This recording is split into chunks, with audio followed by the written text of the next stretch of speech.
Bonjour et bienvenue.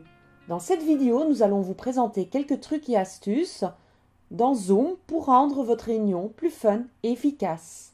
Tout d'abord, vous allez rajouter un calendrier dans votre profil Zoom. Pour ce faire, vous allez sur l'application au niveau de l'accueil et vous cliquez « Ajouter un calendrier ». Zoom va vous envoyer sur la page web « Administrateur ». Et là, vous pouvez sélectionner un calendrier Google, un Exchange ou un Office 365. Vous pouvez choisir de rajouter votre calendrier, vos contacts et vos adresses mail. Il va vous demander de vous connecter à votre compte, d'accepter la synchronisation de votre calendrier avec Zoom. Et maintenant, comme vous voyez, vous allez avoir le calendrier de la journée intégré dans votre agenda. Un autre astuce d'animation de réunion très fun est l'utilisation des sondages. Pour créer un sondage dans la réunion en amont, vous allez retourner sur votre profil Zoom sur le web. Tout d'abord, il faut s'assurer que dans les paramètres, vous avez coché la possibilité de créer des sondages. En réunion de base, vous allez jusqu'au chapitre sondage, vous allez cocher cette case et ensuite vous choisissez les paramètres du sondage. Ensuite, vous retournez sur votre profil, dans Réunion, et vous avez l'onglet Sondage quiz qui apparaît. Voici où on va pouvoir créer notre premier sondage au quiz.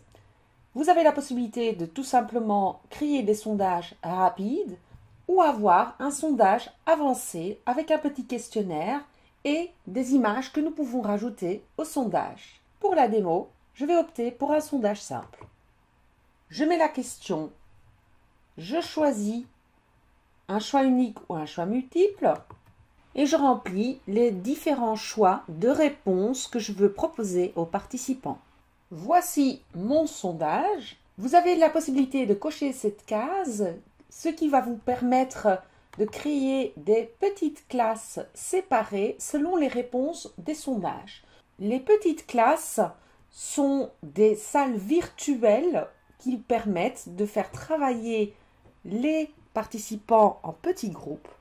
Dans mon exemple, vous allez voir que les personnes qui ont choisi l'option « Les bases » vont se trouver tous ensemble dans une même classe et de même pour les autres niveaux. Voilà, le sondage a été créé. Une fois le sondage créé en amont, vous pouvez aller dans « Sondage » pour lancer votre sondage dans la réunion. Et vous cliquez « Lancer ». Les participants vont recevoir sur leur écran un petit pop-up avec les différentes questions sur lesquelles ils peuvent voter. Donc il y a 50% du groupe qui a choisi les bases et les autres 50%, j'aimerais en savoir plus. Ensuite, nous mettons fin au sondage. Ensuite, vous partagez les résultats. Les participants vont maintenant voir le résultat de leur sondage sur leur écran.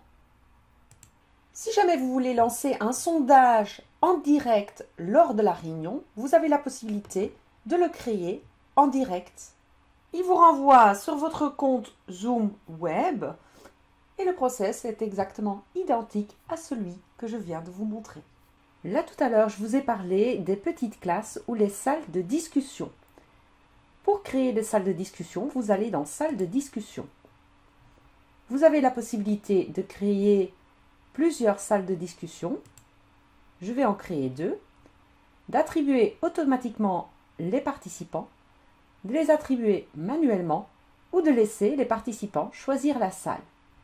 Nous allons les attribuer automatiquement. Vous voyez maintenant la distribution des différents participants dans les différentes salles. Vous pouvez les déplacer ou vous pouvez échanger également les participants. Vous pouvez aussi ajouter une salle et maintenant on va ouvrir toutes les salles. Les participants vont recevoir un petit pop-up sur leur écran pour pouvoir rejoindre la salle qu'ils doivent accepter pour rejoindre leur salle de discussion. Tout le monde a maintenant rejoint leur salle attribuée. Vous avez plusieurs possibilités pour communiquer avec vos participants dans les salles.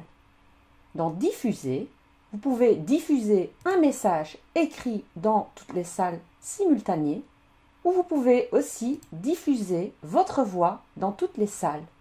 Pour ce faire, vous appuyez sur l'enregistreur qui vous permet de diffuser votre voix dans toutes les salles. Une autre possibilité est de rejoindre les différentes salles en personne. Pour ce faire, vous appuyez sur rejoindre. Et voilà, je peux maintenant échanger avec les participants dans la salle en direct. Ensuite, vous quittez la salle ici. Pour fermer toutes les salles de discussion, vous pouvez fermer toutes les salles ici. Les participants vont maintenant recevoir un timer de 2 minutes pour rejoindre la salle principale. Une fois les 2 minutes écoulées, les salles se ferment automatiquement et les participants vont rejoindre la salle principale de façon automatique. Une autre possibilité pour rajouter de l'animation dans votre réunion, c'est d'aller dans les applications. Dans les applications, vous avez un tas d'applications annexes que vous pouvez utiliser dans Zoom.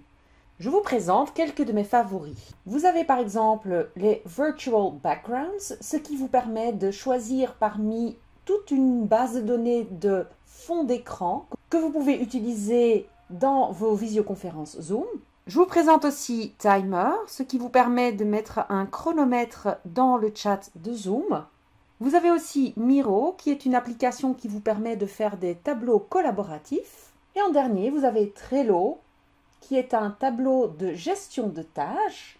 Et quand vous rajoutez cette application dans Zoom, vous allez le retrouver dans les discussions différentes, comme ici par exemple. En dernière petite astuce, je vous présente la barre de recherche, ce qui va vous permettre de rechercher des informations dans le tableau d'accueil Zoom. Je cherche une information avec un mot-clé et Zoom va vous mettre directement sur le message où ce mot-clé a été utilisé. Ceci peut être aussi le nom d'un fichier, le nom d'un canal ou un contact. Voici les différents trucs et astuces pour animer une réunion Zoom. Je vous souhaite une excellente journée. À très vite.